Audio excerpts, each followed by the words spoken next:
Fey and Robert Carlock's former 30 Rock spinoff makes for a broadly appealing workplace comedy, led by TV's most dependable star. To request every show feature Ted Danson getting outrageously stoned may be an unreasonable ask, but it would indisputably be for the betterment of TV. Bored to death proved as much, building Danson's series-long arc around his magazine editor's penchant for good pot, and altered state shenanigans served up intermittent joy in The Good Place. That Danson himself delights in the drug is nearly irrelevant, as fun as it is to share in the actor's obvious glee over everyday minutiae and unjustified paranoia. The nuanced thespian still crafts each on-screen bake as carefully and methodically as an aspiring star baker. Every high is different, which makes each new performance an additive experience to his canon of cannabis, rather than merely a nostalgic reflection on past highlights. Which leads us to Mr. Mayor. Adapted from a 30 Rock spin-off idea where Alec Baldwin would take up politics after leaving GE, executive producers Fey and Robert Carlock instead hired Danson to star as the new mayor.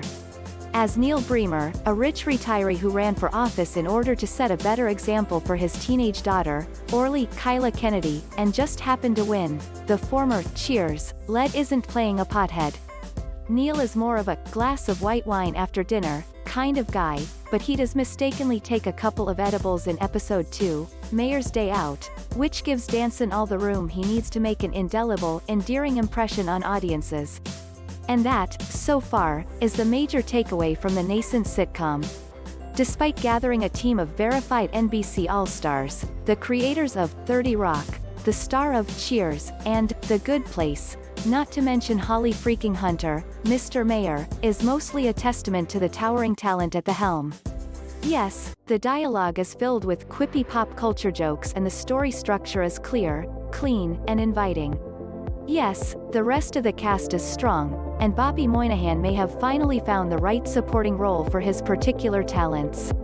But Danson remains the draw among a show filled with draws. He earns your attention by adding a twist on a routine line or a fresh reaction to predictable events. Even after 4 decades of close weekly scrutiny, he's literally always worth watching. And thus, so is Mr. Mayor, at least, for now. The pilot and subsequent episode, airing together on premiere night, are broad entertainment. Fey and Carlock aren't trying to take a political stance or even mock the faulty foundation of the system itself a la Veep. They're building a workplace comedy around a likable cast, where each week, the mayor and his staff will be thrown a public curveball with moderate stakes that ultimately brings them all closer together.